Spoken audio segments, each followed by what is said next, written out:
Ladies and gentlemen, please stand by. The conference will begin momentarily. We thank you for your patience and ask that you please remain on the line.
Ladies and gentlemen, thank you for standing by. Welcome to the 2018 ACC Coaches Teleconference. During the presentation, all participants will be in a listen-only mode. Afterwards, we will conduct a question-and-answer session. At that time, if you have a question, please press the 1 followed by the 4 on your telephone. If at any time during the conference you need to reach an operator, please press *0. As a reminder, this conference is being recorded Monday, January 22nd, 2018. I would now like to turn the conference over to Brian Morrison. Please go ahead, sir. Thank you, and I'd like to welcome everybody to today's teleconference. We'll get things started with Clemson head basketball coach Brunel, whose Tigers will be at Virginia on Tuesday, and the game shown on the Regional Sports Network with a 7 o'clock tip. Coach, if you could, a few comments about your team, then we'll open for questions. Yeah, certainly coming off a really nice win over the weekend.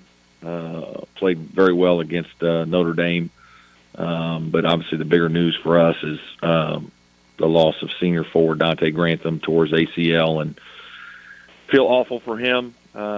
Just an unbelievable young man, certainly a terrific player who's having an all-ACC type season, but as much just a real leader of our program and a guy that I've certainly loved coaching for the last 4 years. And it's a big loss for our team, but certainly it's something we're going to move through, and Dante will help us with that with his leadership. So with that, I'll open it up for questions. And we open it for questions for Coach Brunel. Certainly, ladies and gentlemen, if you would like to register a question, please press the 1 followed by the 4 on your telephone. You will hear a 3-tone prompt to acknowledge your request. If your question has been answered and you'd like to withdraw your registration, please press the 1 followed by the 3. If you're using a speakerphone, please lift your handset before entering your request. One moment, please, for the first question. We do have a question from the line of Steve Phillips from Greensboro. Please go ahead. Yeah, good morning, Coach. You mentioned Dante and having to move forward. Now, what are some of the things you'll try to do as far as the rotation goes, some individuals you may be looking at, and what you will try to do to fill the void there? Amir Sims and David Scarr will both probably, play at that position for us moving forward, and certainly David's also played some guard for us, and so my guess is that that'll open up, might have a chance to open up some time for some of those other guards that maybe haven't played very much, whether Clyde Trapp gets a little more minutes or Scott Spencer could play or A.J. Oliver could begin to get some time. Just kind of as we move through the season, we'll kind of have to see how that goes game to game. Mm-hmm. And just kind of changing subject a little bit, to just specifically tomorrow night's game with Virginia. What does Virginia do year to year? It's a style of play defensively. What is it that makes them so good in that area, time after time, game after game? I think the first thing sometimes isn't talked about. I think philosophically, I think they fit together as well as as any team in the country. And what I mean by that is I think their offense and defense style of plays are conducive to winning for the way they play. They don't push the ball often, so they stay out of transition offensively. But that obviously helps keep you out of offense in transition, and so you're constantly trying to beat them in a half-court game. And they don't make any mistakes. They rarely make mistakes defensively. Tony is of the philosophy of simplicity and execution. They don't do a lot of different things on either end of the floor, but what they do about as well as you could do. And their kids buy into it. They play extremely hard. I think one of the things that their players don't get enough credit for is their individual defense. I think they have a lot of very good individual defenders most years. I think some of that's through recruiting. I think some of that's through their strength training program. Obviously, some of it's coaching. Their players get better there and on both ends of the floor. And I just think that because of all that, it makes it difficult to score against those guys. You don't get the easy baskets or as many easy baskets as you would against some other teams. Okay, thank you. Mm-hmm. Our next question comes from the line of Al Featherston with the Daily Press. Please go ahead. Sport. Hey, Coach. I wanted to ask you about the mental aspect of a team that has struggled a little bit in previous years to come out and play so sharp and so effectively. You got the third best record in the ACC right now. You're top 10 RPI. How difficult is it for a team that hasn't achieved success to step it up to that level? Well, the first thing is you got to have good enough players, and I think that's the first challenge, is to have enough quality players to be able to compete with the better teams in this league consistently. If you're going to achieve at the highest level, which is what you're talking about, we can talk about all the X's and O's and doing all the good things, but you got to have a certain level of talent for that to even be possible. But also, at least like our team this year, we didn't worry. It didn't. What we've done in the past, what happened last year, we haven't talked about that a lot. We just felt like our team this year was going to be good. We felt like our pieces fit together very well. We had experience. We had very good senior leadership. We had enough talent. We had guys who could score. And so we haven't worried about some of those things that you were talking about a little bit. I think we just, tried to focus on what was in front of us. And we've gotten off to a great start in the non-league with some huge wins at Ohio State and Florida. And so that gave us confidence moving into the league. And, I think we've just kind of continued to just try to get better every day and play. And so far, this is where we're at. You guys have played some good defense too. I'm wondering, with the matchup Tuesday night, do you expect a low-scoring defensive kind of thing? Or is that just a dumb question? Yeah, because I know that Tony's not going to change the way they play, and we're not going to run into Charlottesville and start scoring 80 points. I just don't. I wouldn't be betting on that if I were you, Al. If that's what you're looking for, but what does that mean? I don't know. But I would. Yeah, it's. There's a lot of teams that don't. You don't get to 50 against those guys. So now to go into Charlottesville with us minus one of our best players, we're going to probably have to figure out a way to compete against those guys in a defensive way. But I can't exactly tell you what that's going to look like right now, but pretty sure it's going to be a low-scoring game. Okay, thank you very much, Coach. Thank you. Our next question comes from the line of David Teal with the Daily Press. Please go ahead. Brad, you mentioned that Virginia doesn't get a lot of credit for having really good individual defenders? Are Devin Hall and Isaiah Wilkins the ones that really pop on tape to you as you look at them? Yeah, absolutely. We recruited Isaiah. I really loved him. I thought he was just one of those winning type guys that was going to be a really good player wherever he went, and impactful in a lot of different ways, and certainly, his athleticism, block shots, ability to guard ball screens out on the floor, switch, do different things, just move around, and then his just toughness and leadership. You can see it when they play. And certainly Devin Hall is very similar. He's a tough, physical player, very bright, competitive. And, I think sometimes the Virginia guys aren't, I think people look at them, and because they don't play a fast style, you don't understand that those guys they're bigger, they're stronger, they're more athletic than most people realize. Like Jack Salt's got a nice bit of bounce to him around the rim at 6'11" and, big and strong and physical, and he can move some. And there's a lot of good individual defenders. You don't have great team defense without some individual defenders. You're not holding ACC teams in the 40s if you don't have some guys that can just make it difficult one-on-one. And then obviously because of the way they preach it and coach it, and he doesn't play if you don't do it, so you end up deciding that you better do it, and they get better at it.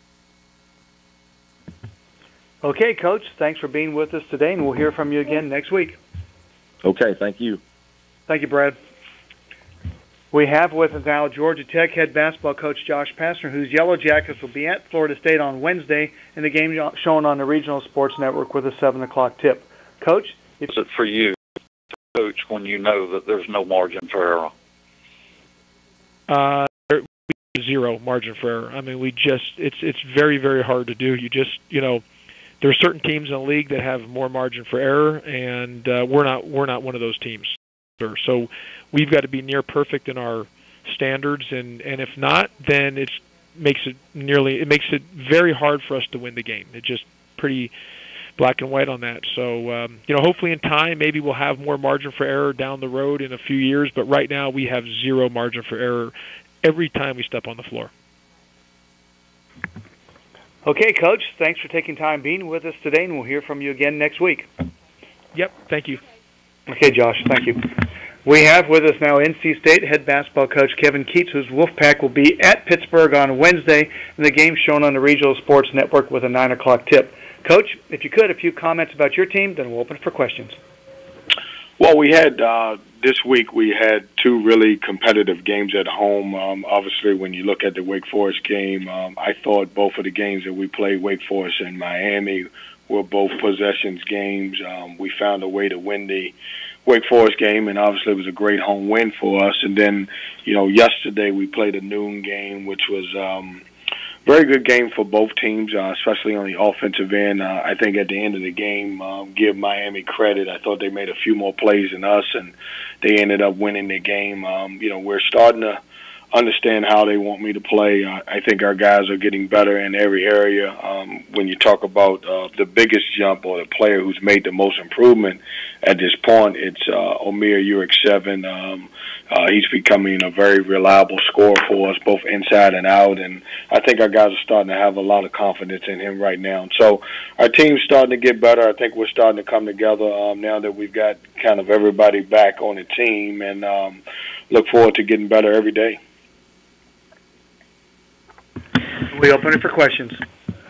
Ladies and gentlemen, as a reminder, to register for a question, please press 1-4 on your telephone. Our first question comes from the line of Steve Phillips with Greensboro. Please go ahead.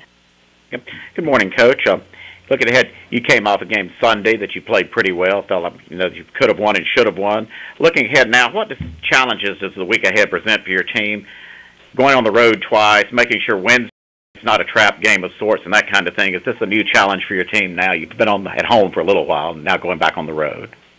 Yeah, I don't think our guys they'll be focused for our Wednesday night game. Obviously, we won't try to look ahead. We don't have that type of team where our guys are focusing on 2 or 3 opponents down the road.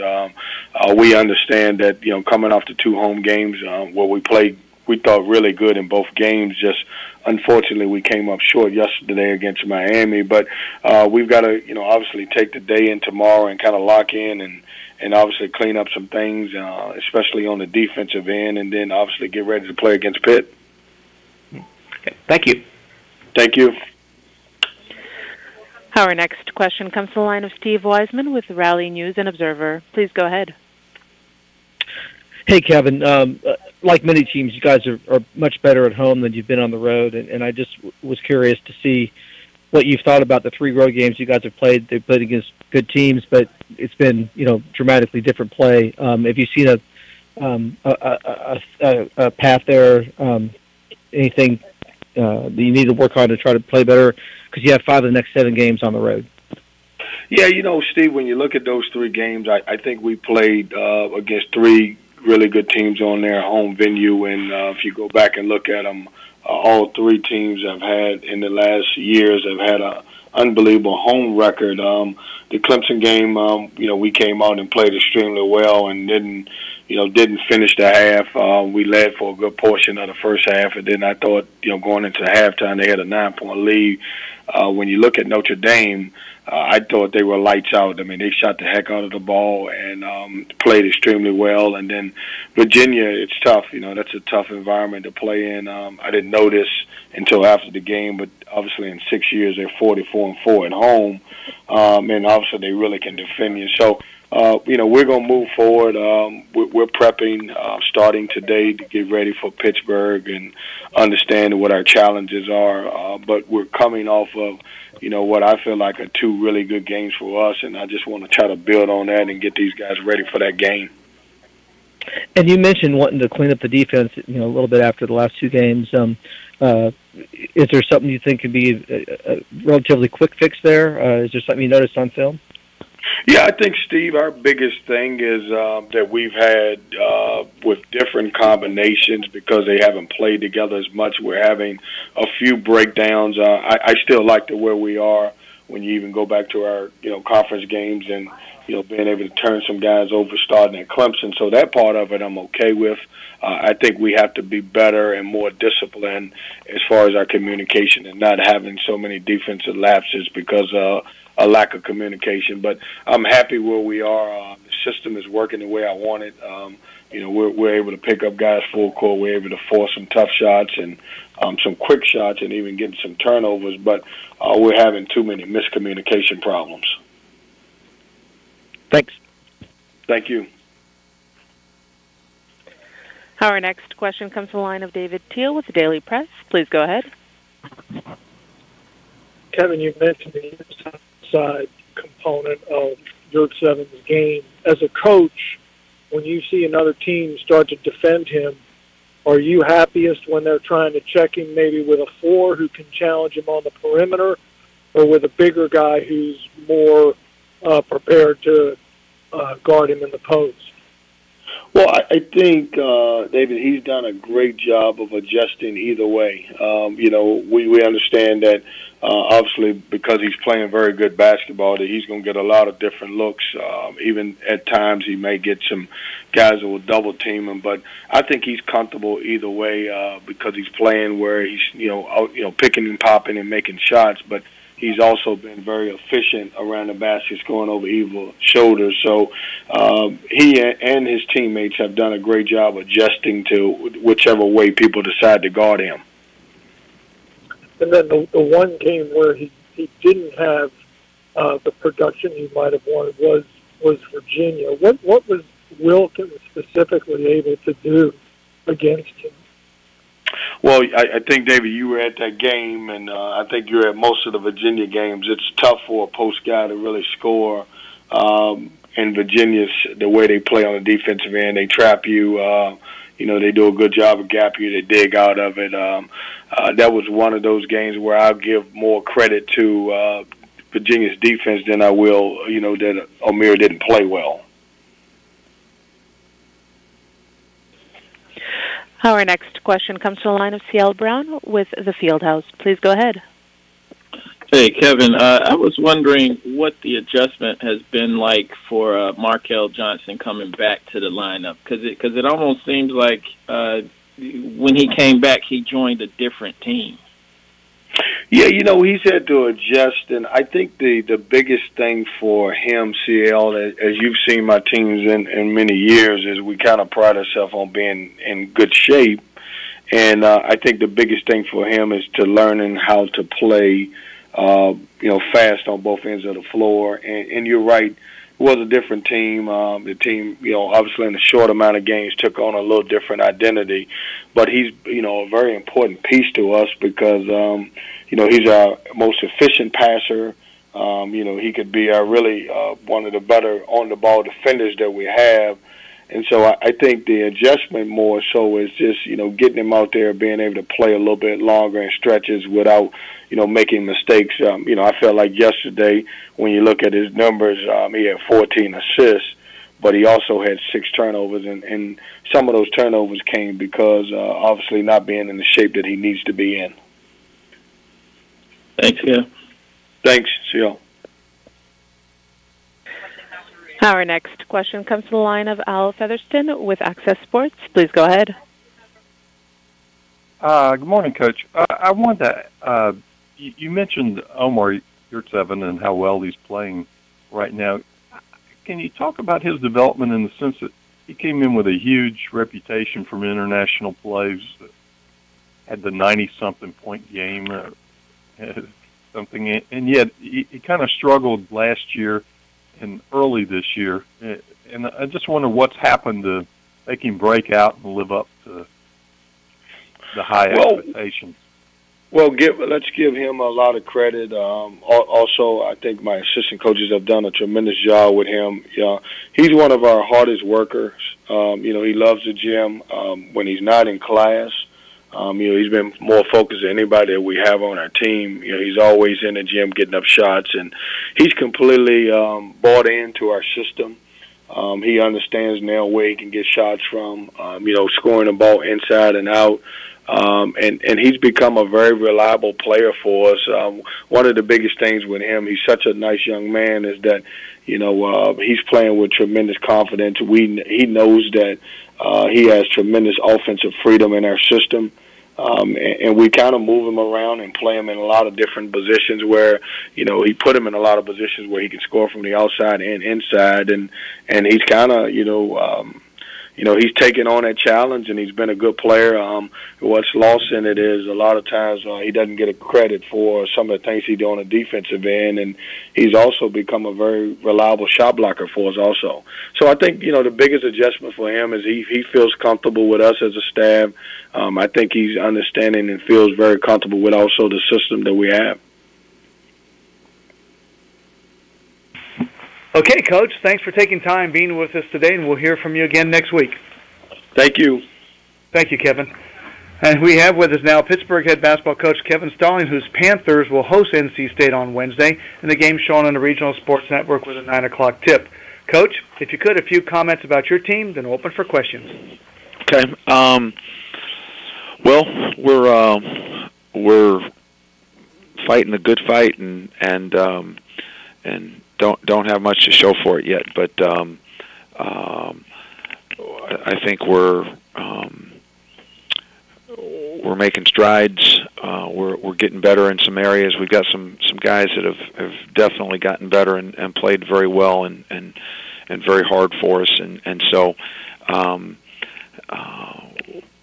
I think the name of the game for us right now is to continue to improve, but we obviously need to do a better job of taking care of the ball. That's been a problem, but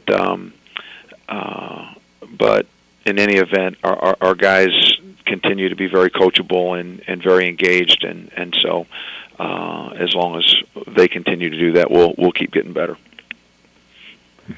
We open for questions for Coach Stallings.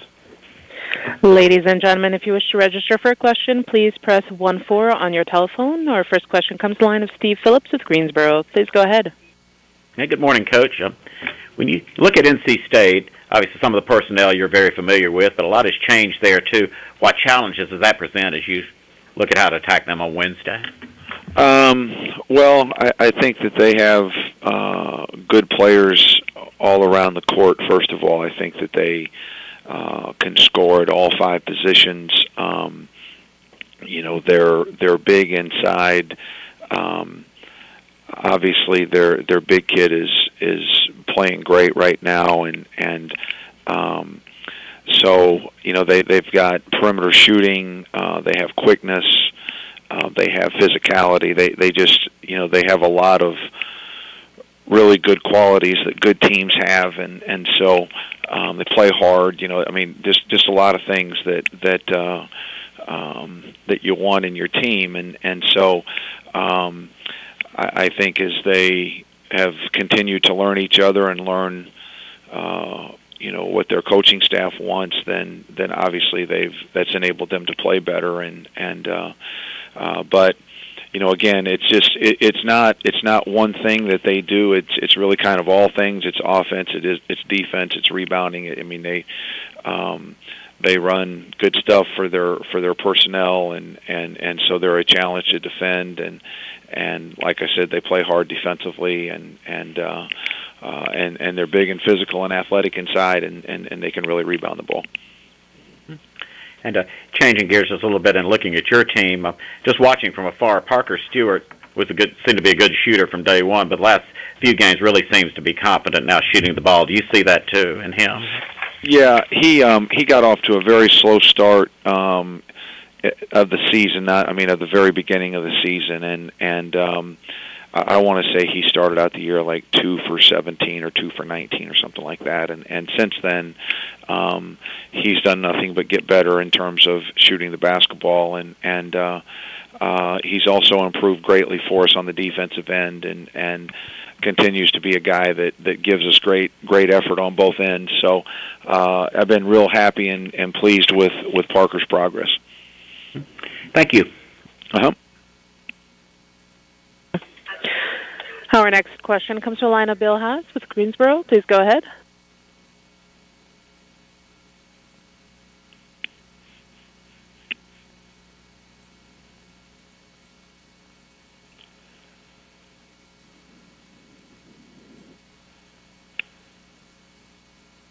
I'm not hearing the question. Mr. Haas, you can go ahead with your question. Yes, thank you. Coach, when the improvement doesn't show up in the conference record, what are the things that you look for? In other words, for you, what do you see in terms of improvement, and how is that manifesting itself? Well, I think that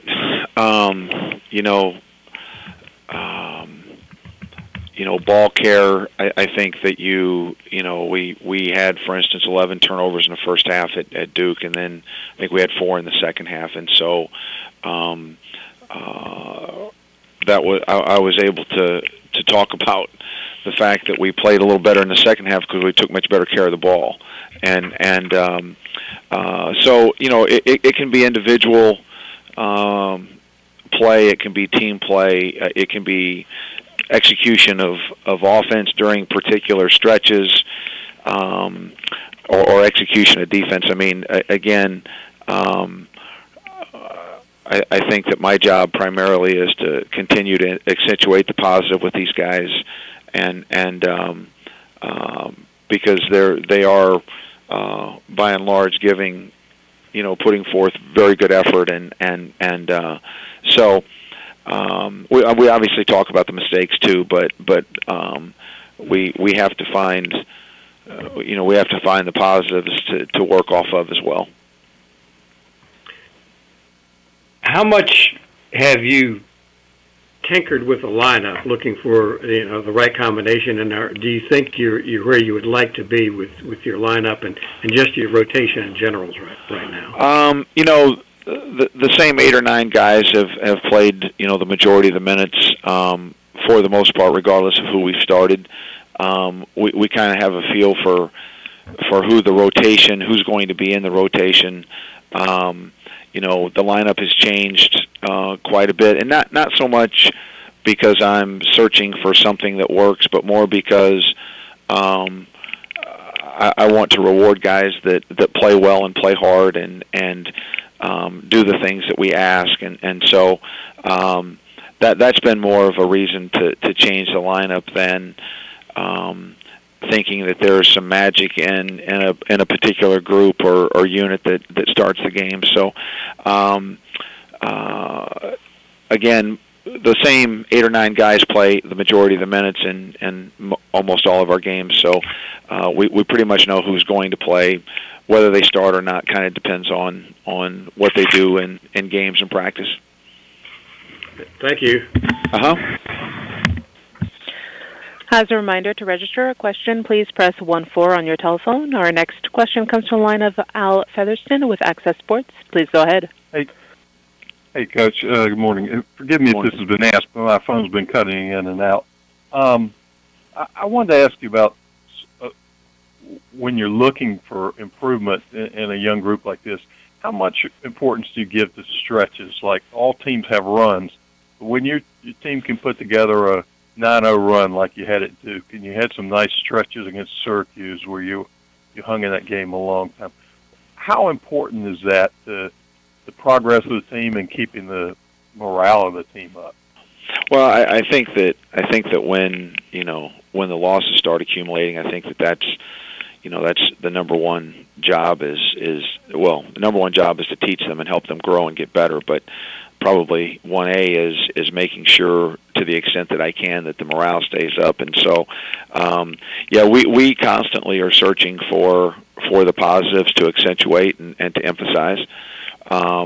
Again, whether it be individual play or whether it be team play, and so, but that's the most difficult part when you don't have wins to show for it. It's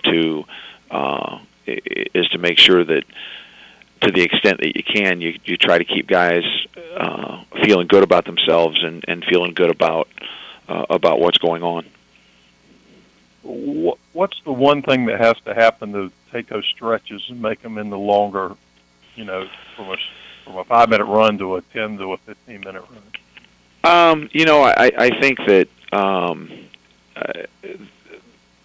probably not necessarily the answer you're looking for, but just consistency. It's consistency of play on both ends, and I think sometimes that's the most difficult thing for a young group to attain is being consistent. But consistency of ball care and execution and shot selection on offense, consistency of fundamentals and on defense and doing what we're supposed to do and how we're supposed to do it and things like that. So it's just consistent play on both ends, and we lack consistency and we're fighting for it. We're getting a little better. We show more signs of it, but this is not a forgiving league, and so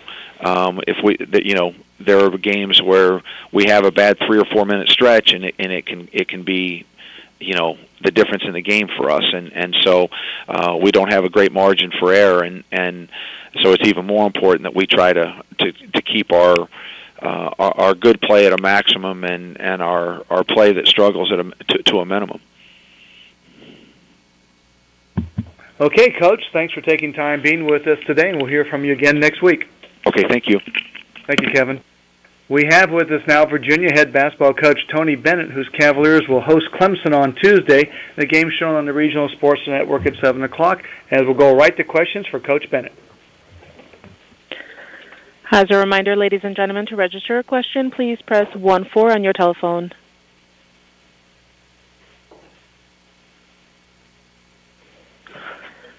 Once again, to register for a question, please press 1-4. One moment, please, for the next question.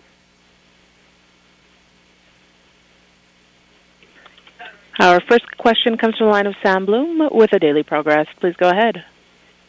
Hey, Tony. I'm curious. I noticed that, Mamadi's minutes really dipped in the past 5 games as opposed to this first 14. What would you kind of say the reason for that is, and do you think that is there any kind of concern that might stunt his progress, which I guess is something you've talked about being really important this year? Yeah, I think sometimes it's been foul trouble. He gave us a great lift early in the Virginia Tech game and has given us some good lifts, but more than not, it's been fouls. And then sometimes, again, it's just the flow of the game. At times, DeAndre obviously has been out there and looked, real good. So those things sometimes have happened. But I'll probably say mostly those two things. And you can improve. Playing time is important, and he's been a valuable part of that. But you keep working in practice, and effort is not at all an issue with Mamadi. He works real hard. It's just sometimes the fouls or just the flow of the game or who's playing. But he has a very good attitude. Thank you.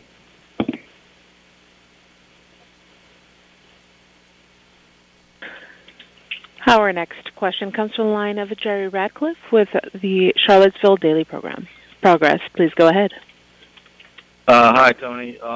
Jerry. Just how hard is it in today's game to win 10 straight games, especially from a coach's perspective? Yeah. I guess you don't really think about that, but the competition is good. League play, conference play is just is such a challenge. Last night going to Wake Forest, I think someone told me the stat. They've been up in 15 of their 19 games in the second half, and they're close. And they're good. Their record doesn't show it, but they got really good guards, great length, and he's got them close. It's just that's tough. So you go into those settings anytime you're on the road and having to play, it makes it challenging. So to be successful, on the road, at home against the quality competition, I don't think it's easy because there's a lot of parity. Jerry, in college basketball, we always talk about that. But as everybody says, but it's really true, is you embrace the challenge, and it's next game, the next one, and you don't get too carried away with what happened in the past, what's in the future.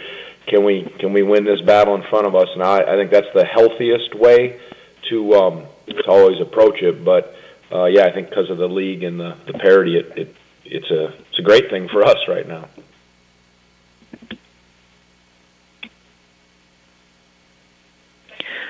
Our next question comes from the line of Doug Dowdy with Roanoke Times. Please go ahead.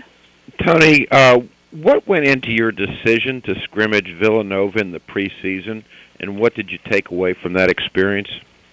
Yeah, you always I can't remember how long ago the NCAA allowed that rule where you could play another Division I opponent, just kind of a closed door scrimmage, and really do it how you want. So we have not been playing the exhibition games for quite a while and just trying to find different styles and the highest quality opponents to really learn something. And obviously we had a great series with Villanova. Those are high-level games, great program. So when we played the two games the past year and the previous year, we said, boy, that'd be a good one to at least scrimmage. So doing that is great, and you can't hide in those games. And again, sometimes without the public there, and you're keeping score in different ways, you're doing situations. It just shows you a lot. They were good. They play so hard, and it checks you for leaks, as we always say. That's what the ACC does. But exposed some things where we had to get to work.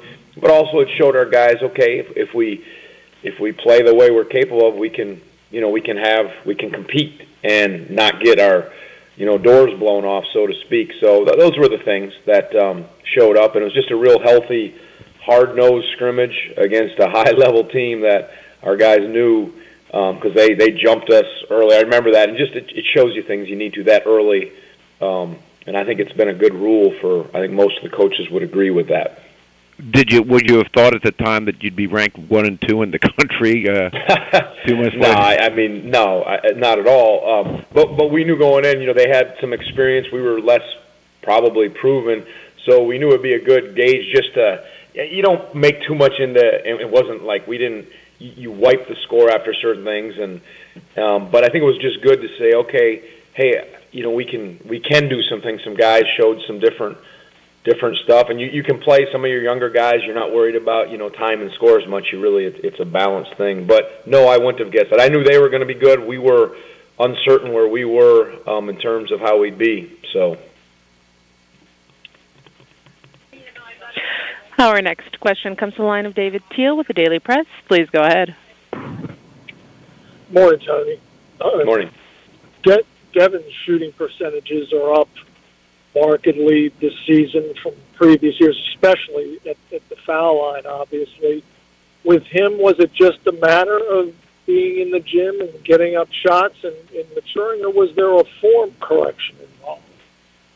No, he just, I've told you guys many times, being a redshirt fifth-year player, he's just worked and worked. I remember when he first came in, his elbow was really out, and I think he worked hard to slide his elbow in a little bit, maybe a little mechanical change, but just the reps, and then the confidence and just that 10,000 hours approach or thousands and thousands of shots of honing it and working at it and embracing the work. He gets after it, has a routine before or after practice, and has put him in, and his practice is right. It's not like it's great to put in the shots, but how are you putting them in? And he does it the right way. He's very focused. I think he had that when he came in. He observed Malcolm and other guys, and I think that's been why he's been able to continue to improve little by little. Thank you. Yep. We have a follow-up question from the line of Sam Bloom with the Daily Progress. Please go ahead. I guess you kind of mentioned the free throw shooting there with Devin, but I'm curious as a whole how big a part of that is in practice, and are you happy with the amount that the team is getting to the line? I mean, obviously last night, the numbers probably jumped up a little bit toward the end, but as a whole. I mean, you always want to get to the free throw line. Depends on the game and if teams are fouling, what the score is. But every coach works on free throws with his team, or guys get them on their own, however they do it, how they chart them, or you do little competitions, or put them on the end line and have a guy go out. There's so many different ways, but putting him in somewhat pressure situations. But that. The stats are staggering, games won and lost at the free throw line. So you want to certainly get there. And, yeah, that's an important statistic in terms of how many times you get there. And at least at the end of the game, being strong with the ball to draw fouls or finding ways to get there is an important aspect of offense. So am I pleased with it? At times I have been. At times I feel like we could get to the line a little more, but we'll keep working at it. Okay, Coach, thanks for taking time being with us today. We'll hear from you again next week. Thanks, Brian. Okay, Tony, thank you. We have with us now Wake Forest head basketball coach Danny Manning, whose Deacons will host Duke on Tuesday, and the game shown on the ACC network with a 9 o'clock tip. Coach, if you could, a few comments about your team, then we'll open it for questions. We lost the game last night to Virginia by 10. I thought we played fairly well in the first half. We did some pretty good things. In the second half, we lost a couple of their shooters who got away from us and knocked down some big shots. I thought DeAndre Hunter was huge for them off the bench, the way he shot the basketball. And, he didn't have enough to come away with a win. Obviously Virginia is one of the best teams in the country. And, in the second half, we didn't provide enough resistance to come away with a win.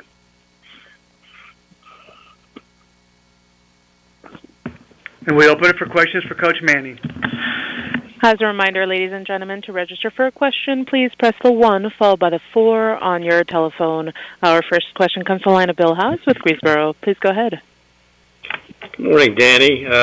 Good morning. How would you evaluate the progress that Olivier Sarr has made to this point, never having played American basketball really at all, and how he's adapted to the kind of game that he's found here? I think he's adapting. The one thing for an Olivier's situation is he didn't have the summer to come over here and get adjusted because he was playing on one of the national teams for his country. And so, he gets here in the fall and, he hits the ground running, obviously. And I think it's still an adjustment for him. I think you can look at him and you can see his talent and his skill set. Now, he's a typical freshman. He needs to get a little bit stronger like most freshmen do, especially big guys. And he's probably more comfortable facing the basket as a player opposed to with his back to the basket. We're trying to create a balance for him to be comfortable and face the basket, but we also feel like he has good footwork in the post where he can get to some space up, jab step, rip moves to the rim or turn around jump shots. And but we're excited about what he's done thus far for us this year. He's getting better. I feel like each and every game that he steps out there, he's learning something and he's getting better. But he is not a finished product, but we're really excited about him. Very similar to Dinos when Dinos first came over, just in terms of adjusting to the physicality of the American game and the nuances of how the game is played here. Thank you very much. Thank you. Our next question comes from the line of Al Featherston with Access Sports. Please go ahead. Hey Coach, I'm sorry. I wanted to ask you, you're playing Duke for the second time in 10 days. I just wonder if the close proximity of the two games changes anything in terms of preparation. Well, to be honest with you, I think it helps in terms of preparation for the staff because, you're always watching every game that they play before you play a team. And so there's only been a handful of games in between the last time that we played. So I think that helps in that regard of preparation. And then, you kind of got a feel for what they like to do the first time that you played them. So obviously you go back and you'll continue to break that film down and crunch those numbers. But, I think it's always a better situation for coaches when you play somebody twice. Just because, you play somebody one time and that's a big adjustment in terms of not, seeing this team again. So I think when you play somebody two times, it just gives you a chance to have a little bit better book on them in terms of being familiar with what they want to do offensively and defensively. The other thing is the game's in Winston, and over the last few years, the Duke Wake play each other twice every season, but the games in Winston have been obviously home court's an advantage, but have been much, much closer, much more competitive.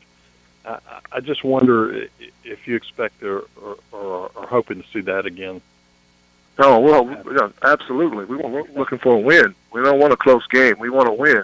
And, our fans have been really, really good, giving us a great home court advantage. I thought they were tremendous last night against Virginia, and we're able to feed off some of that energy and that positive vibe. So, we definitely enjoy playing in our home gym.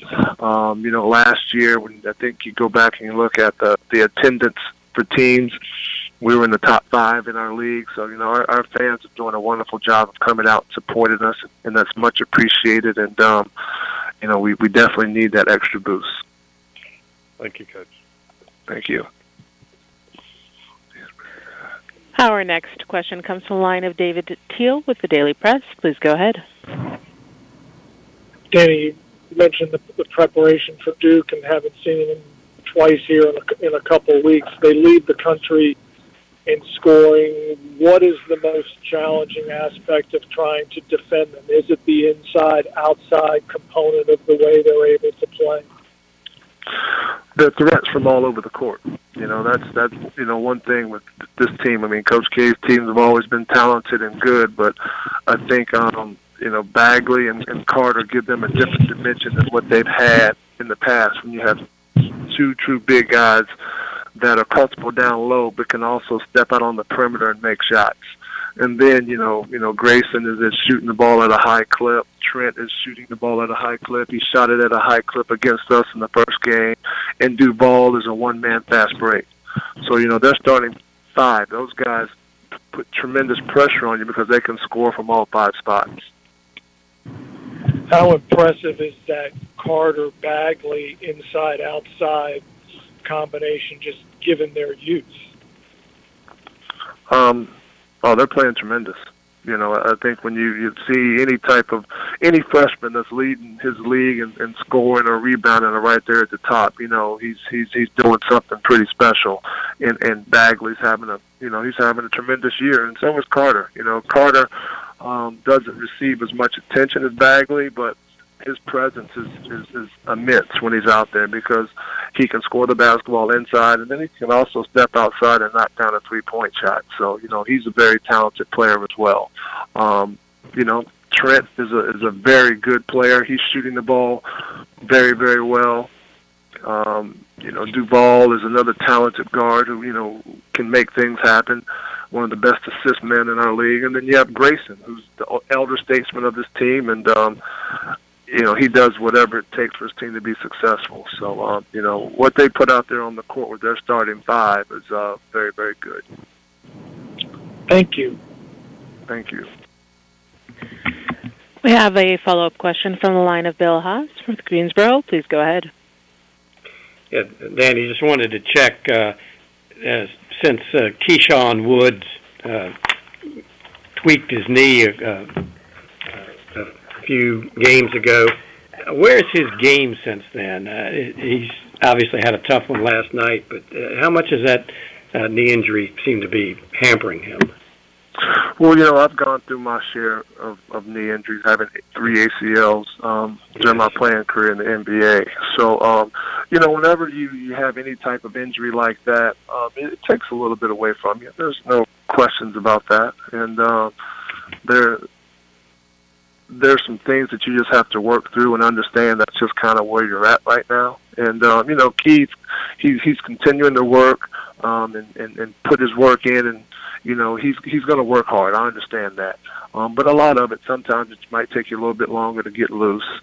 It might take you a little bit, longer to get those muscles fired up when you have some type of knee injury like that. So we're trying to be mindful of that and, making sure that we're cutting some of his reps throughout practice and things of that nature. And last night, like I said, it just wasn't a good night. And, he'll come back in today and he'll be ready to go and get ready for Duke. Thank you. Yeah. Okay, Coach, thanks for taking time being with us today, and we'll hear from you same time again next week. All right, thank you. Thank you, Danny. We have with us now Boston College head coach Jim Christian, whose Eagles will be at Syracuse on Wednesday in the game shown nationally on ESPNU with a 7 o'clock tip. Coach, if you could, a few comments about your team, then we'll open for questions. Obviously, quick turnaround for us this week, having played Louisville yesterday afternoon and getting ready to head out to play Syracuse tomorrow.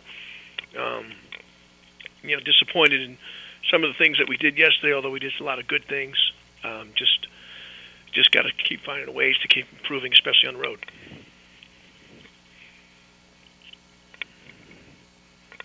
We open it for questions for Coach Christian.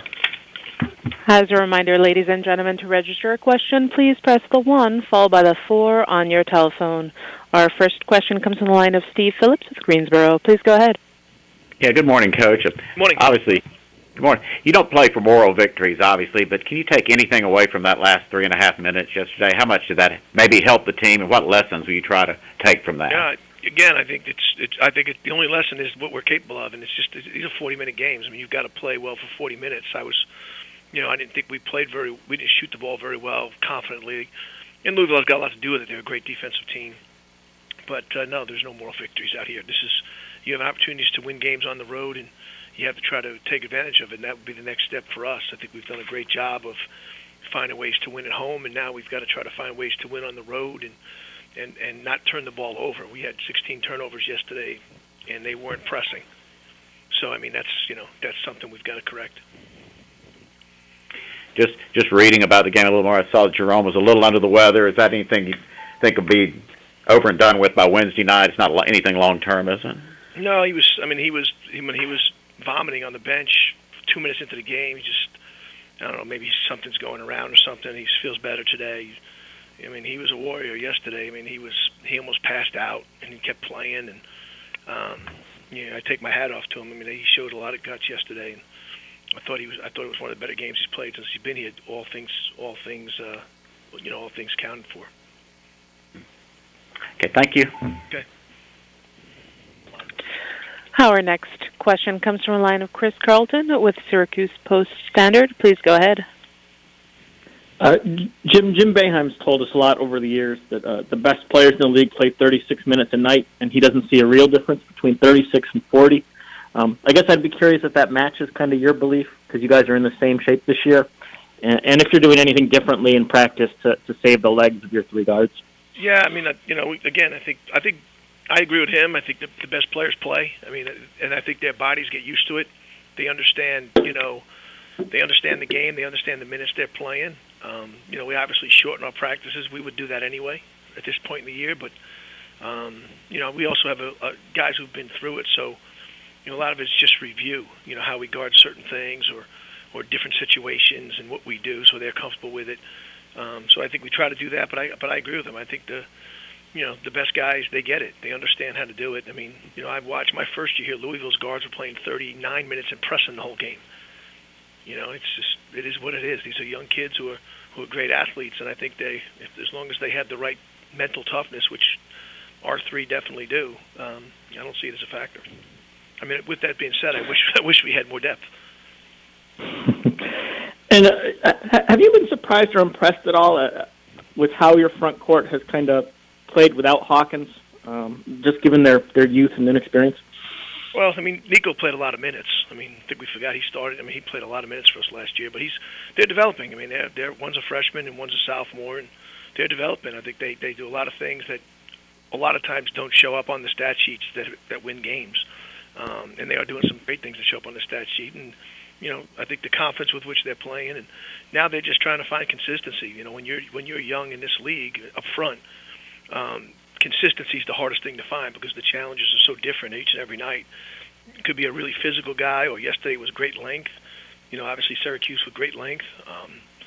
There's different challenges, so I think those guys are starting to get comfortable. Thank you. Okay. As a reminder, to register a question, please press 1-4 on your telephone. Our next question comes to the line of Al Featherston with Access Sports. Please go ahead. Hey, good morning, Coach. I wanted to ask you about going to Circus and playing up against that zone. I mean, you see the same defense every year with a few different pieces. Just talk about how tough it is to attack, and do you learn things playing them year after year with that defense? I think everybody does. I mean, I think everybody learns things. And the thing that most people won't see, and I think the thing that as coaches you gain a great appreciation for, is the amount of times they adjust different things during the game. Based on who your personnel is and what's happening in the game. I think that's the genius of Coach Boeheim. And I think that's where a lot of teams who play zone aren't as good at it because they don't know how to adjust or practice the adjustments because they play it all the time. I think they understand within the flow of the game how to change it, or when you play them the second time around, how to change it. And that's one thing that, just watching all the different games and just watching the way they play. I think that's one of the things that makes it so tough to attack is they're very good to counter what you're doing, and you better be ready. And I think that's what that's why he's won so many games, and that's why he's a Hall of Fame coach. Is it difficult for a team that's used to playing up and down the court? You're coming off a game that was pretty high tempo to play in that environment with it's going to be a slower game. It's not going to be 90 foot all the time.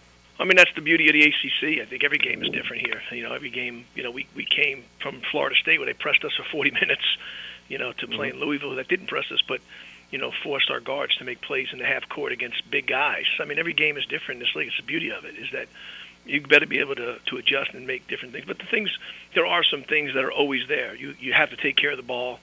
You have to make open shots when you get them. I mean, it's the same outcome, different ways to get to those particular points, and you have to be mentally tough to handle runs, especially on the road. And that's kind of where we've got to grow, is when teams make runs on us, especially in the second half. You can't let leads get to 16 or 18 and expect to win the game, irregardless of how hard you fight. It's great to fight, but you cannot dig those holes. And the teams that do win on the road, if you watch it, they don't usually dig the holes like that. They're usually hanging around, and then they make big plays at the end. And I think that's just a very tough league to win on the road, but that's the formula for it. Thank you, Coach. Okay.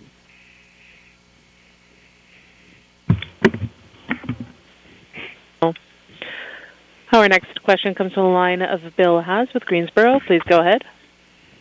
Yeah, Jim, when you get most of the discussion around your team is concerned, and rightfully so, about the three guys who give you so many points. But a guy like your freshman Stephane Mitchell has not only been a solid rebounder all year, but he's picked up his scoring a bit too. How do you evaluate his progress to this point? Well, I mean, we wanted him to be more aggressive, and now he's starting to be more aggressive. He's starting to play with more confidence. It's just like all kids, when they see the ball go in, they gain more confidence, and especially when it's in games. And he's definitely a guy. If left open, we have total confidence in him. But his ability to understand what's needed to be done as a freshman is what I've really been impressed with. I mean, he does a lot of little things for us. He's a really good on the ball defender.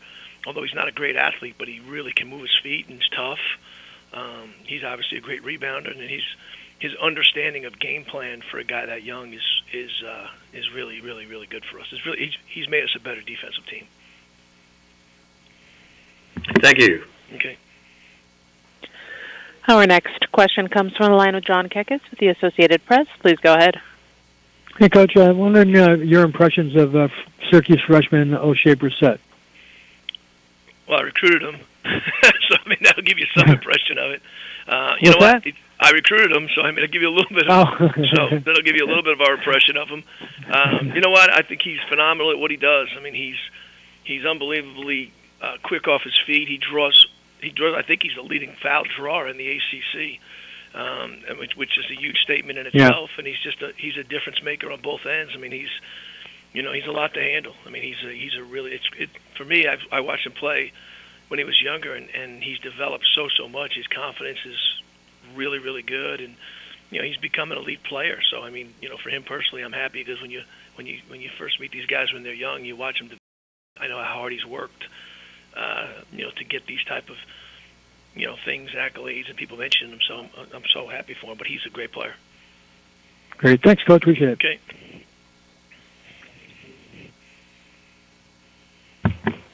Any further questions for Coach Christian? Okay, Coach. Thanks for taking time being with us today. We'll hear from you next week. Okay. All right, Jim. And we'll hold now for Florida State head coach Leonard Hamilton.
Are you sure?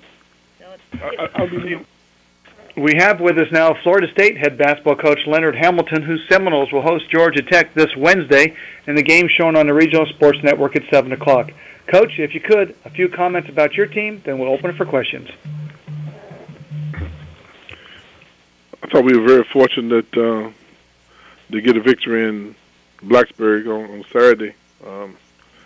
I thought that both teams played extremely hard with a lot of effort and emotions. We were able just to, at the end, kind of pull away at the end and maintain by hitting free throws down the stretch where we had not been as consistent with during the course of the year. We trying to get a couple of guys back healthy, and we're hoping that we're preparing ourselves to maybe make a run and try to get back to the upper echelon of the ACC, which is very, very tough this time of year. We open it for questions for Coach Hamilton. As a reminder, ladies and gentlemen, to register a question, please press 1-4 on your telephone. Our first question comes from the line of Bill Haas with Greensboro. Please go ahead. Yeah, good morning, Leonard. You got a 24 points out of MJ Walker. I want to be sure not to confuse the MJ and the CJ guys there, but MJ gave you 24. Well, I have an MJ, a PJ, and a CJ. He had scored 27 points in his previous 5 games, and then 24 last night. What was the difference in him last night? Well, his effort has been tremendous. His defense has been on point. He's so coachable and such a conscientious kid. I think he's been trying very hard, and I just think that he's kind of going through what most freshmen do. For the most part, you have an exception there. You have some freshmen that really are consistent throughout the year, but he has had some really good games for us. It's not the first time where he's shown that he's really capable. But in this particular game, I thought that I had a talk with him during the week about the process, and that I thought he was doing a lot of things well. We needed him to be a little more aggressive offensively, and that he's really capable. But he's had good looks. Sometimes his shots just was not falling earlier, but he seemed to lock in. And I also think that having his family in the stands, his relatives, his mother and father, both are from Virginia, and I thought that was a little added motivation. But more than anything else, I just think he was extremely focused and locked into the importance of the game.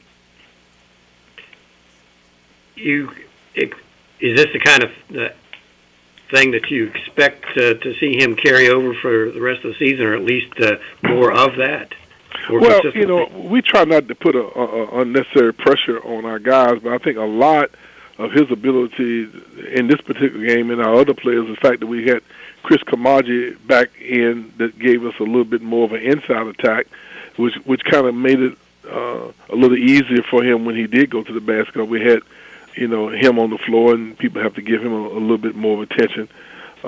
We were a little void of a balanced inside-outside attack. Without him, we would have become basically a transition and a perimeter type team.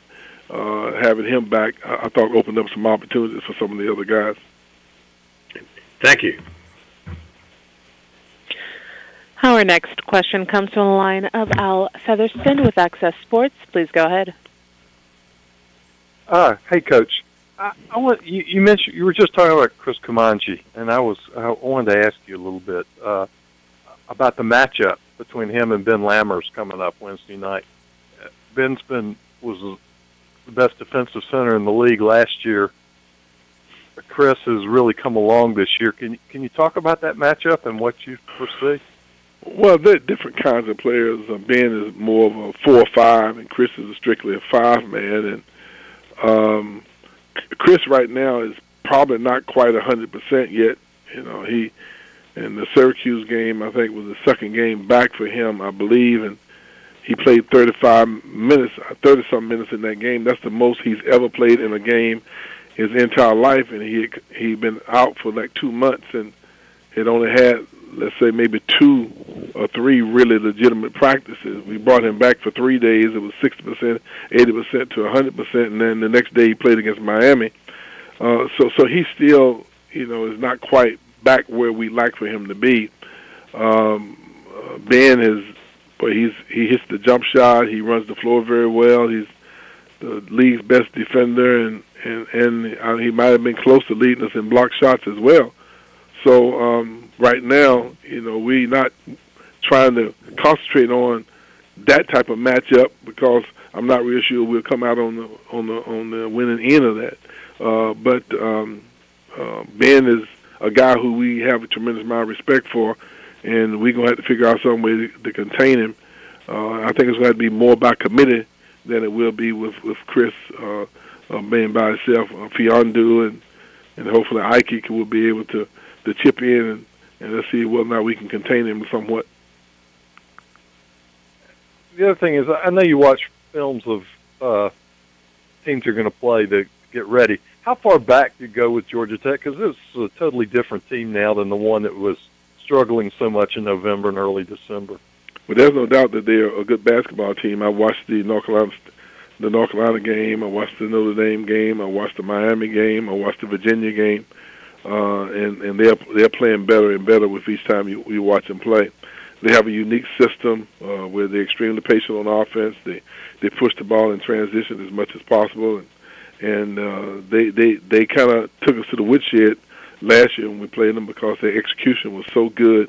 They were backdooring us and seemed as though we were stepping in mud, and they were relaxed in their execution, and we had very little answer for them. So we have tremendous amount of respect for them. We know it's going to be a really challenging game for us, and we're giving them all the respect that I think any other ACC team needs because the league has gotten to the point where you can no longer point to 2 or 3 teams as being the big games of the year. Everybody you play is a good basketball team.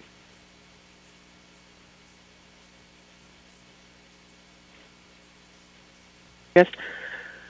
Our next question comes from the line of Christopher Haida with Herb FM Sports Radio. Please go ahead. Hi, Chris Hamilton. How you doing? Doing just fine, sir. Let's talk about, you were just talking about Georgia Tech. Let's talk about your team. You guys are very good at home. Why are you guys so good at home in the last couple of years? Well, I think we have a tremendous crowd support, and the people get behind. The guys have taken a lot of pride in wanting to protect your home turf, and let's just face it, if you need to try to win as many games as you can at home because life is so rough in the ACC on the road.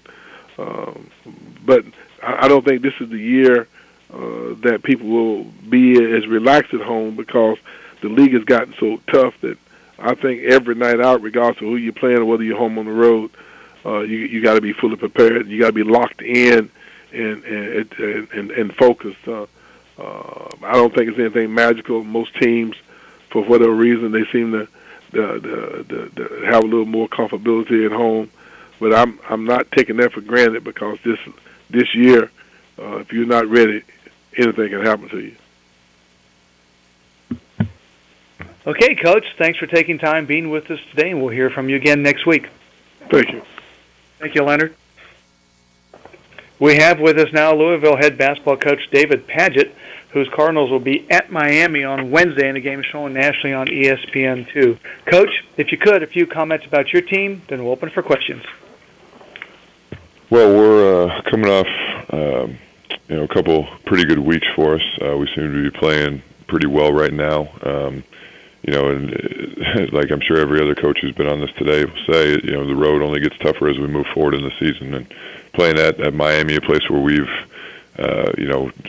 struggled. We didn't play down there last year, but a place where we've struggled and against a very good team, a top 25 team. So, the road certainly gets tougher, but we've got to try to just continue to get better and continue to hopefully build on this momentum that we've kind of created here over the last couple of weeks. And we open it for questions. As a reminder, ladies and gentlemen, to register a question, please press 1-4 on your telephone. Our first question comes from the line of Bill Haas with Greensboro. Please go ahead. Yes, Coach, since the beginning of the season and a lot of the off-the-court chaos that surrounded everything, and you guys, I know, had a tough time settling into things. How do you think they've done that, handled all that, and have they gone about their business more in the last 6 weeks or so and really adjusted? Well, I think our older guys and our experienced guys who've been through multiple seasons of college basketball have kind of led the way. I think they just got everyone to understand and follow their lead that we just need to focus on basketball, and just that needs to be it. You know, we can only worry about what we can control, and you know, the only thing we can control is how we play on the court. So, you know, we've let basketball take over, and you know, our guys they just want to win. They want to come here to play. They want to try to win as many games as they can, and they just want to enjoy the experience. And they really have tried to do that on a daily basis. And you know, they deserve a lot of credit for it. I mean, there's obviously been a lot of things we've had to deal with, but these guys have just kept their head down and focused on the task in front of them, which is just trying to get better as a team. Thank you. Our next question comes from the line of Jeff Greer with Louisville Courier. Please go ahead. Hi, David. I'm curious, when you walked in yesterday at the press conference, you kind of made the joke right off the top about pulling your guys a little too soon. As a larger picture question, though, what other areas do you feel like you've kind of improved as a coach or learned from previous games earlier in the season where you feel like you're getting it a little bit sharper now? Well, every time I watch the film afterwards, obviously I watch from a team standpoint what we did well, what we didn't do well, what we need to work on, those types of things. But I also, you know, will kind of maybe notice things that maybe I should have done differently or try to do better, whether it's substitution patterns or things like that. But I think just getting into a consistent rotation, you know, our guys, they know what their roles are. They know when they come into the game what they're expected to do, and you know, they're executing those well right now. So, you know, do I seem to get a little bit more comfortable each game? Yeah, maybe. But at the same time, you know, I'm just the one on the sidelines, hopefully putting these guys in the right position. They're the ones that have to go out there and do it. So, you know, they're the ones that have gotten us to where we are now, and you know, they deserve all the credit in the world for it. Do you think that they needed time to sort of adjust to the way that you sort of communicate with them in terms of their instructions and the things you mentioned and how that translates to actual on-court performance? Oh, I'm sure there was definitely an adjustment period. You know, obviously all of our older guys were familiar with Coach Pitino over the last couple of years, and you know, the freshmen, never having played college basketball before, we're going to have to get used to somebody different. So I'm sure there was an adjustment, and you know, just like an adjustment for me being the one making all of the decisions. But you know, we just, with each game that goes by, each day in practice that goes by, you know, we seem to have gotten a little bit more comfortable. So you know, right now, like I said, our focus is just kind of on who's up next. You know, obviously you had a good one yesterday, and now we just got to get ready for a tough one at Miami. Our next question comes from the line of Mark Berman with Roanoke Times. Please go ahead. Good morning. To follow up on that, you know, just in the last 2 weeks, what do you feel you're doing? You guys are doing better than you were, say, in November or December. Where does the growth kind of come from? Well, I think offensively, our guys have developed a little bit more of a rhythm with each other, just from having, you know, played together a little bit more. You know, anytime you have a team where you lose some pretty important pieces like we did last year, whether it be Donovan Mitchell or Mango Mathieu and guys like that, I mean, there's always an adjustment to where, okay, my role as maybe, say, a sophomore now going to a junior or a junior going to a senior, how does my role change? And I think guys are just starting to understand how to play with each other. They're developing on-court chemistry and those kinds of things. So, you know, offensively, we're just playing with a little bit more of a rhythm. Obviously, we're playing very unselfishly, which has been great to see. And you know, defensively, we're just continuing to try to be the better defensive team night in, night out. And that's something that we'll continue to strive for with each game. Have you been able to kind of track any growth in yourself as a head coach over the course of the season? Can you look at yourself and go, you know, I think I've got a better grasp on this in-game situation, or how to prepare for this team in practice, you know, now than I did in November or December? Well, to be honest, I haven't had a whole lot of time to reflect on the last couple of months because we're just busy worrying about what's in front of us. But you know, every day in practice, I just try to approach these guys the same way I always have, and they're such a good group. They're such a mature group that they do everything that I ask. And, with game situations, every game presents its own set of challenges that I'm sure we haven't crossed at some point. So it's going to be something new. But, you just try to do what your instincts tell you to do, and you just try to, make the right decision or what you feel is the right decision, and hopefully it works out that way for your team. Thank you. Our next question comes from the line of Al Featherston with Access Sports. Please go ahead. Hey, Coach. I wanted to ask you about the matchup coming up Wednesday night at Miami. Can you talk about the problems they present with their perimeter firepower and the environment of playing down there? Yeah, well, it's definitely one of the more underrated atmospheres to play in. I believe our first year in the ACC, I think we won down there, and then the next year we lost down there. And whether we've played them down there or up here, we've always played them very close. Obviously, a very well-coached team, have older, experienced, very talented players. So, anybody who watched their game yesterday against North Carolina State, you could see their offensive firepower. Had 20-something assists, made 10 threes, and shot the ball extremely well and passed it well. So, defensively, we're going to have to be ready to go. We got to be locked in from a scouting standpoint on personnel, what they're trying to do, where their strength is, and those kinds of things. So, it's just like every other road game in the ACC, it's just going to be an absolute battle. Winning on the road in this conference is extremely tough to do, and our guys are going to have to be ready to go because I know Miami will be at their best. Can you talk about the impact that Lonnie Walker has had? He's been one of the more higher scoring, more effective freshmen in the ACC this year. What does he bring to the table? Well, obviously his ability to shoot the ball, but he can also make plays off the bounce. He's got good size, very good athlete. Just gives him another dangerous threat on the perimeter. And obviously the impact that Chris Likes has had for him has been very noticeable. His quickness, his ability to score the ball, and you mix that with their older returning guys, Bruce Brown and Jaquan Newton and those guys, and they're very, very dangerous, very talented basketball team, and it goes to show because they've been in the top 25 pretty much the whole season. So, a very talented, very experienced team who can beat anybody on any given night. Okay, Coach, thanks for taking time being with us today, and we'll hear from you again next week. All right, thank you. Thank you, David. We have with us now Syracuse head basketball coach Jim Boeheim, whose Orange will host Boston College this Wednesday, and the game shown nationally on ESPNU with a 7 o'clock tip. And as we do each week, we'll go right to questions for Coach Boeheim. As a reminder, ladies and gentlemen, to register a question, please press 1-4 on your telephone. Our first question comes from the line of Bill Haas with Greensboro. Please go ahead. Jim, it was just a couple of years ago that Boston College was 0-18 in the ACC, and now they're a handful every night out. What do you see in the way that they've developed the last couple of years? Well, they've developed because their younger guys have gotten a little bit more experience, and they have as good a three offensive players in the backcourt of any team in the league.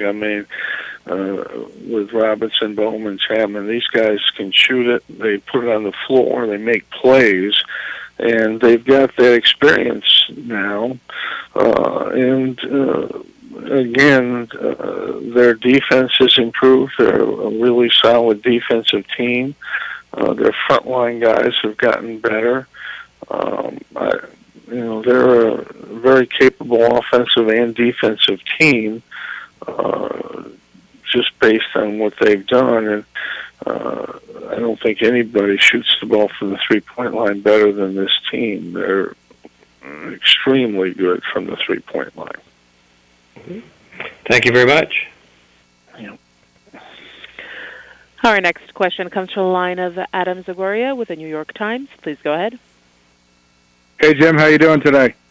Good, thanks, Adam. This is a bit off topic, but Duke and St. John's are playing a game at the Garden in about a week to honor Howard Garfinkel, Garf. Do you have any, recollections or stories about Garf that come to mind immediately? I know he attended Syracuse, I think, for a little bit. Yeah, we claim him as an alum. He was here for a short period of time, but I know, I knew Howard since I was 21 years old when I started out, 22 as an assistant. I met him on the recruiting trail, and he ran the most, obviously, the basketball camp in the country for many, many years that everybody went to watch players. There was no other summer basketball. So he was really the guru of high school basketball for at least a 20-year period. And every coach in the country would go to his camp, five-star basketball camp, and talk to him. He was a unique individual who I knew for a long, long time, and he loved the game. He loved high school and college basketball. And he was one of a kind, a unique individual. Many, many nights, Howard and Tom Konchalski, 6, 7, 8 college coaches would be, sitting around in a diner after a high school game talking basketball for hours on end. And he was a unique person and a great friend of mine. And really a great friend to all of basketball. He was a very... Jim, is there any one story or anecdote about Garth that sticks out for you? Well, I know once he called us, and we were at the end of recruiting. I was just kind of starting out as a recruiter, and he said, "I've got a kid for you down here, and nobody's recruiting him. You should recruit this kid." And I said, "Come on, it was spring, and of course, long story short, we recruited this kid, Greg Coles, and his junior and senior year, he averaged 24 points a game for us, and one of the best long-range shooters I've ever seen, and that was all without the three-point line. So you never knew when Howard would call. He would have something or somebody, but I think that was clearly the best call that I got from Howard. Our next question comes from the line of Chris Carlton of the Syracuse Post-Standard. Please go ahead. Jim, you've obviously got one of the youngest teams in the country this year. I wondered if that changes anything about how you approach your job and how you coach them.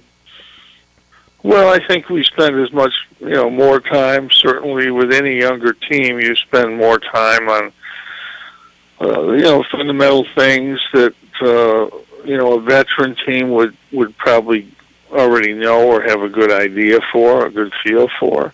So I think there's more time spent on just teaching, offensively and defensively, the little things, just little positioning things that, a veteran player would know. It takes a little more time, a little more teaching daily fundamental stuff that you wouldn't do with a more veteran team. But this team's picking things up. I mean, I think they've worked really hard. I think they understand exactly what we're trying to do. But it's a constant learning experience every day with this team. They're trying to figure things out, and I think they're doing everything they can to do that. Does that come? Do you have to be more patient, more nurturing, more encouraging than previous years? I think you always have to do that. I think every team needs patience. Every team needs some,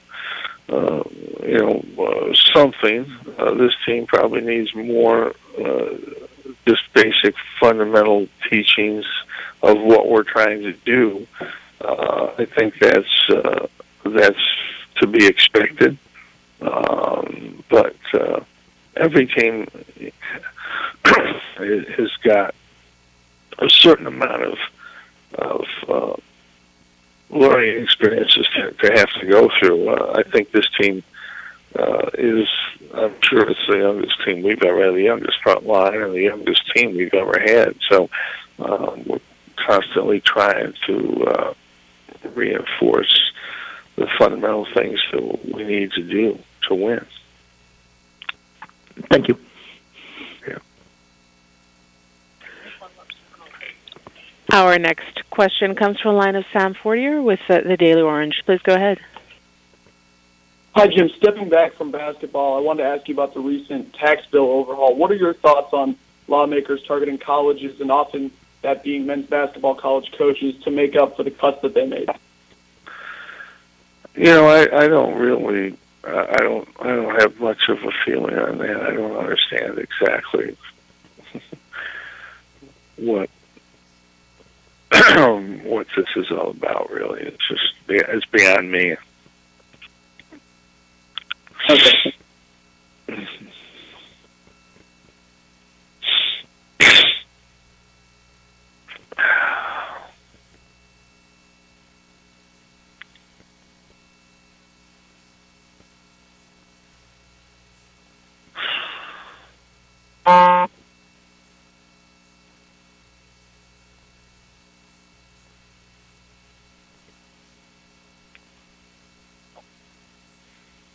No.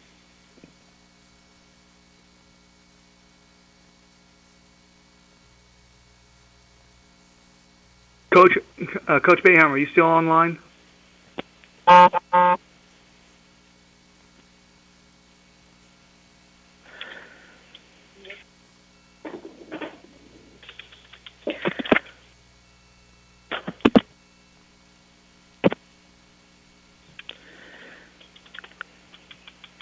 Unfortunately, Coach Boeheim has disconnected.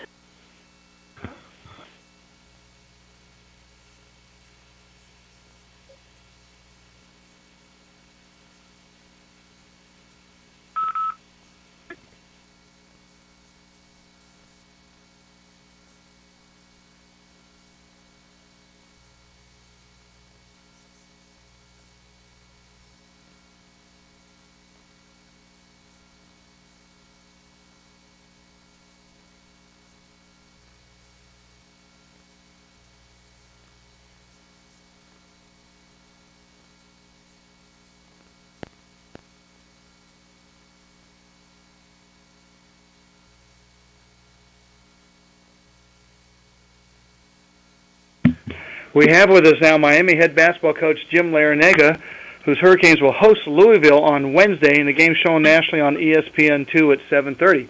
Coach, if you could, a few comments about your team, then we'll open for questions. Well, we had an interesting week. We had a tough loss at home to Duke, and then had a terrific road win yesterday against NC State. And now, it kind of in a shorter turnaround, we've got to get ready for Louisville, who's really been on a roll lately. So we've got our work cut out for us. And we open it for questions for Coach Larranaga. Thank you, ladies and gentlemen. To register a question, please press the 1 followed by the 4 on your telephone. You'll hear a three-tone prompt to acknowledge your request. Our first question comes from the line of Bill House with Greensboro. Please go ahead.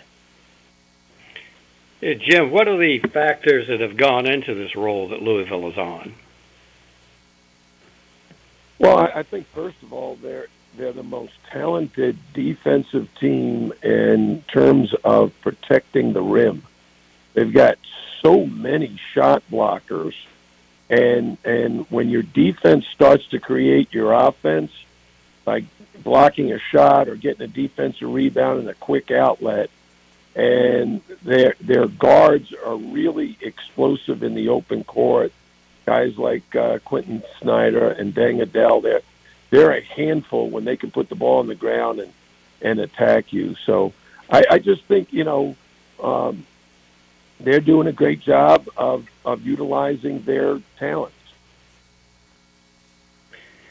Are you at all surprised or by the way that they had the circumstances to the start of their season and the abrupt change in coaches was one thing to adapt to, and then they had that devastating loss at Kentucky, but they seem to have righted themselves. I mean, is that a fair assessment? Oh, yeah. No, I think they're playing really well right now.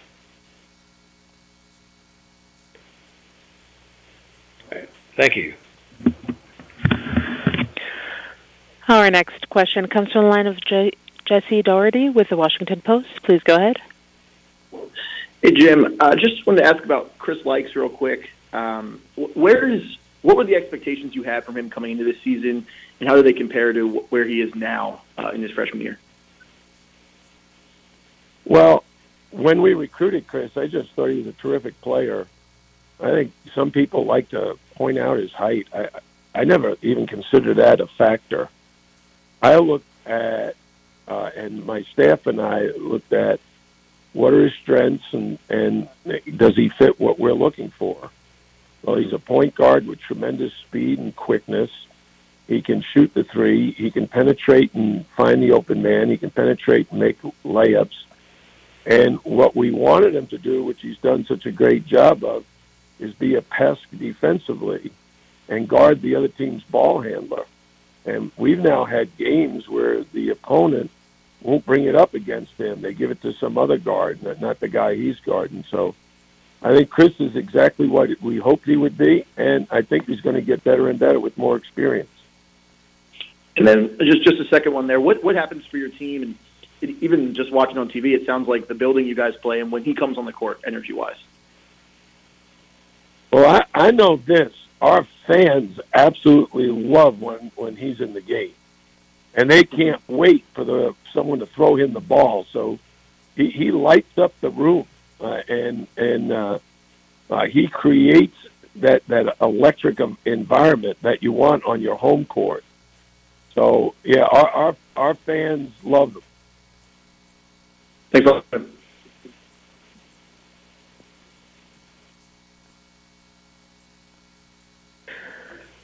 Our next question comes from the line of Christopher Stock with Inside the U. Please go ahead. Hey, Jim, you had 26 assists, season high against NC State. How pleased were you with that number, and also what did you see that led to that number? Well, I was ecstatic with the number. 26 assists on, I think, 34 baskets was, more than I anticipated or expected, but it's exactly what we need to do. We are so much better offensively when we get what we call touches. Whether you pass it or dribble handoff to someone, the more you involve multiple players in the same possession, the better off we are. My coaches gave me a stat today that we're scoring 1.4 points per possession when we have 3 passes or more, and only 0.7 points per possession when we don't make a single pass. One or less. So we need to get multiple passes, multiple touches to really be the kind of team we want to be offensively. And I thought yesterday was a kind of a perfect storm where everybody was doing it correctly.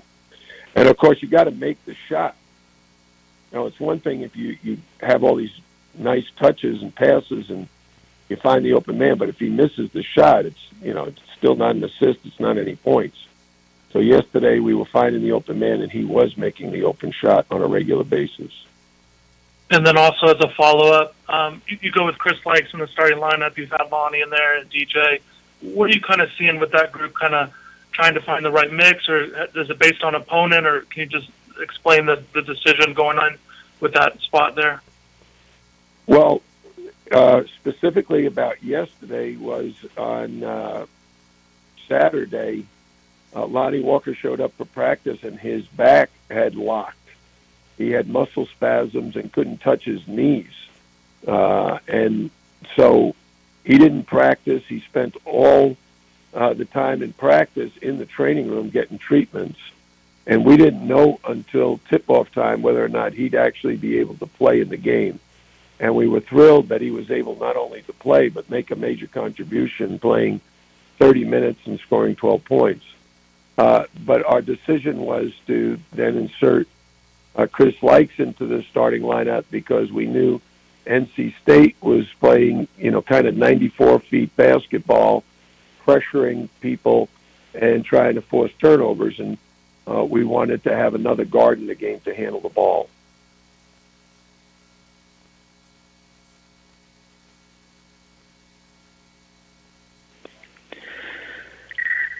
Our next question comes from the line of Al Featherston with Access Sports. Please go ahead. Hey, Coach. You mentioned one of the things that's really improved with them has been their ability to protect the basket, their shot blockers. A lot of that is Anas Muhammad. He's been a contributor for a couple of years, but this year he's really blossomed as a shot blocker and as a player. Just can you talk about his development, and is he the major reason that they are so good at protecting the basket?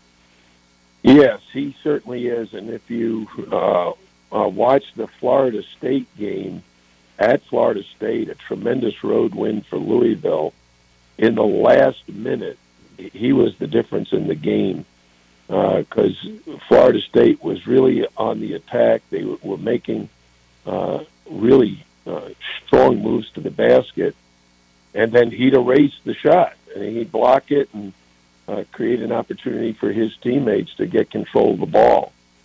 So I think what you see in the ACC a lot is a lot of talent in the freshman classes, but there are players who don't get a chance to play a major role in maybe their freshman or even their sophomore year. But as they get older and gain valuable experience, they become major contributors in their junior and senior seasons. And I think that's around the country, veteran teams are normally very, very good and very hard to beat. And Louisville certainly falls into that. They've got size, they've got athletic ability, and they've got a heck of a lot of experience.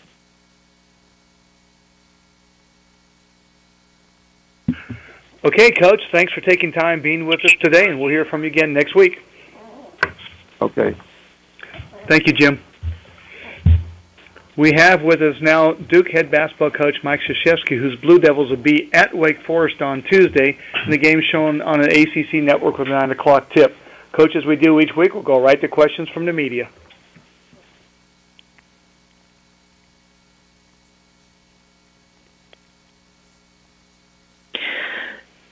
Thank you, ladies and gentlemen. If you wish to register a question, please press the 1 followed by the 4 on your telephone.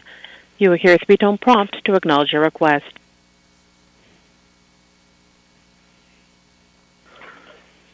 Once again, to register a question, please press 1-4 on your telephone keypad. Our first question comes from the line of Adam Zagoria with the New York Times. Please go ahead. Hi, Coach. How you doing today? Good, thank you.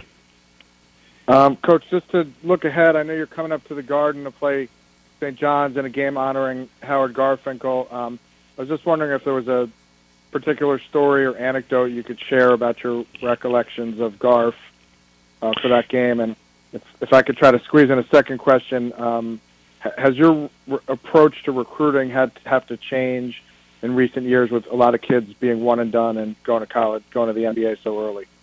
Yeah, well, with Howard, there's not one story. It's a lifelong friendship, and since I was the coach at Army, I knew Howard for 4 decades, and we became like family. And there's nobody even remotely like him in the history of the game. He really was one of the contributors to the game, and how he created 5-star, but also how he created hard work, an exchange of ideas with coaches who worked there, with players who came, and really helped thousands of kids get placed, and also hundreds of coaches throughout his time. And so it's an honor for us to go to the Garden and honor his name and his memory. As far as recruiting, I think you're always adjusting. I think you have to, again, 4 decades of recruiting, there are a lot of things that have to change and you have to adapt to along the way. Obviously, the biggest thing in the last decade is the one and done, but also the number of transfers, and especially the graduate transfer. So, guys are recruiting now, not just high school players. They're recruiting college players or trying to find out about if kids are available, and that'll go even to a much higher level if they bring about the thing with immediate transfer, which will create another amazing level of change, for our sport. Do you feel you've had to change your personal recruiting philosophy to embrace one and dones more in the past couple of years? Well, not the basics. I mean, we're still looking for kids who can really play, who are good academically, and who are really good kids. I mean, that profile for the guys in our program hasn't changed since the early '80s, and but how long you have them and what you try to do during the year, especially if they've committed to you, to establish even a stronger relationship before they get here, and then work at it while they're here, because you are condensing a 4-year relationship into about a 10-month relationship, with a youngster on campus. Thank you. Mm-hmm. Our next question comes to the line of Jesse Doherty with the Washington Post. Please go ahead. Hey, Mike, wanted to ask you about Miami freshman guard Chris Likes. You guys played him recently. I just wanted to know if you thought there was any what could be the challenges of guarding a guy who sort of has that combination of a unique size and also speed off the dribble. Well, it's not just you guarding him, but him guarding you. I think he is one of the better on-ball defenders in the league, and gives Jim a chance to. Although they're an outstanding defensive team, it gives him a chance to put someone in the ball game who can really pressure you full court and get in on you and turn your back. Offensively, he can drive, but he's one of their better outside shooters too, and he's just a terrific all-round guard. Did you feel that he's the kind of guy that when he gets in the game, kind of the whole energy in the building and the game kind of lifts a bit? Oh, I don't know about that. We were there for one game, and the energy was pretty big.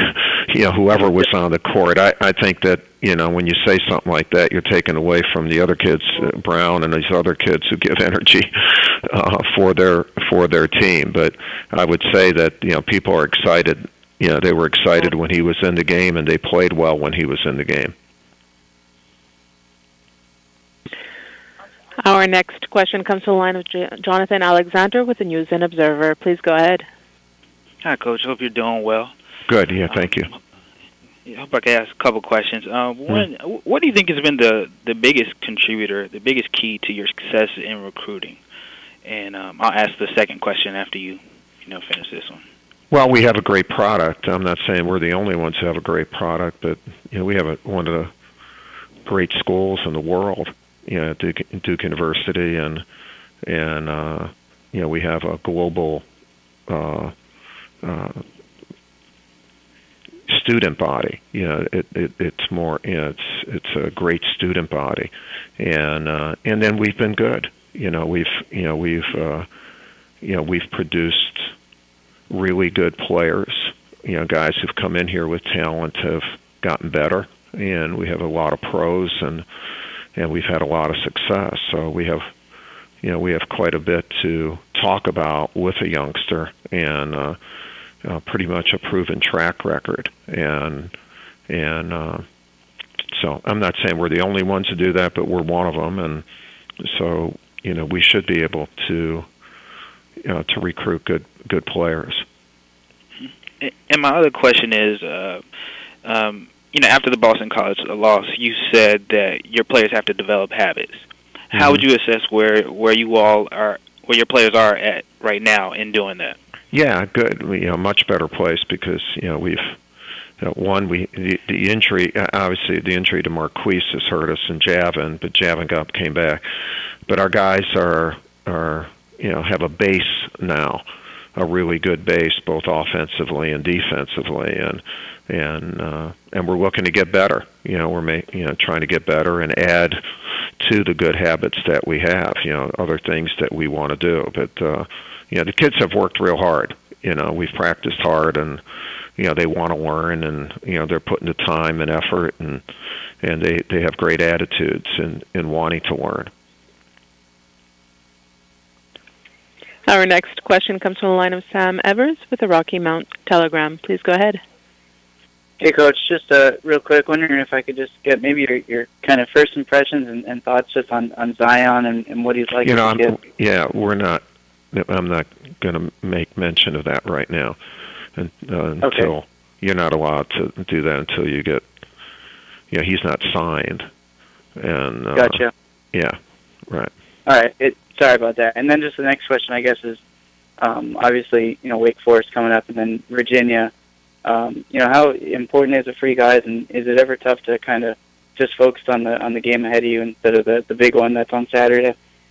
No, every game in our conference is huge. You don't get 2 wins for what some people call a huge win or whatever. They come one at a time, and that's what we've tried to do over these, since the loss to State, is just focus on one game. We've tried to do that before that too. Yeah, I'm sorry if we're being interrupted.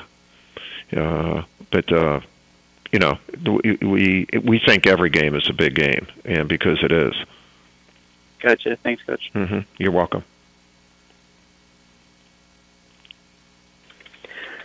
Our next question comes from the line of Christopher Heidel with Herb FM Sports Radio. Please go ahead. Good afternoon, Coach K. How you doing? Good, thank you. I was watching the College Game Day the other day with John Calipari on there, and he was talking about how kids are, doing this one-and-done thing. Do you think the NBA should do something like, if there's a kid who wants to go to the NBA, tell them, like, hey, you might not be ready for it yet, or should the NBA get involved and say, look, kid, you're not ready for it yet, and you should go back to college? Should they do that? No, they can't do that on an individual basis. What they do, they just establish their criteria along with the Players Union and the Players Association, and then they determine whether it's one and done or if there's going to be any change here in the future. And that's all they're responsible for. And then we, which is fine. We need to react to what they're doing, and if they want to change that to where a kid could come out of high school, then their development league, their G League, which is getting better, would have to get even better. And so no, that's just it's a work in progress all the time. We just have to deal with what's going on right now. But the NBA is doing what they should do. They've established that you have to be 19 in 1 year out of high school, and and they can. We're the ones who have to adjust. Okay, Coach. Thanks for taking time meeting with us. Thank you. We have with us now Notre Dame head basketball coach Mike Brey, whose Irish will host Virginia Tech on Saturday in a game shown on ESPN2 with an 8 o'clock tip. Coach, if you could, a few comments about your team. We'll open it for questions. Well, I'm hoping our bye week this week gives us a chance to get some guys rested and get Matt Farrell back in 100% game shape and feeling better before we play again Saturday. I love how our group has been fighting. We haven't been able to get over the hump the last couple, but we'd love to bounce back Saturday. And then we open it for questions for Coach Brey. Certainly, ladies and gentlemen, to register a question, please press 1-4 on your telephone. Our first question comes from the line of Bill Haas with Greensboro. Please go ahead. So what are the limitations that Matt is having to battle through, other than just being a bit out of shape? I think it's been a little bit of both. He's not completely back. I'd say the ankle's about 90%, and then the game conditioning, we're almost playing him back into shape. And I stole some rest for him the other day. So, I was hoping we could get to this stretch here, and we were really able to, get the ankle 100% and get the game conditioning back close to where it needs to be. And I think we can achieve that this week. Is there any kind of update on what Bonzi's able to do and just with him, I mean, he'll get on the bike a little bit this week, but he'll have the boot on. They'll do an X-ray probably in early February to check to see the healing. The one thing, it will not be before 8 weeks, and that's really end of February, March 1st. I think realistically, if we get him back, we'd have him back for Brooklyn, and maybe we'll have the team we had in Maui ready to go in Brooklyn. But they're cautious with this thing, and I by no means want to jeopardize his future professionally, rushing this young man back. Thank you. Yep. Our next question comes from the line of Mark Berman with the Roanoke Times. Please go ahead with your question. Good afternoon. Obviously, having lost 4 in a row, how much of that is just this is the team we have with no more Bonzi for now, or can you point to certain things to the guys and say, yeah, if we just get a little better at this area or that area, we can get back to the way we used to be? Yeah, I mean, I think our leadership's been great. We certainly understand the hand we've been dealt, and no one's hanging their head. We're grinding and trying to figure out a way to get over the hump. We've been close, but we haven't been able to get over the hump. I think I'm racking my brains on how to help us more offensively. We're defending and rebounding well enough to win, and I'm thrilled about what we're doing on the offensive board, because that's given us other chances. But I think it's, for us, how, we've scored in the 50s on the road, for a while. And somehow we won one of those at Syracuse. But, that's not going to be enough, to get you over the hump on the road. We've scored a little better here at home.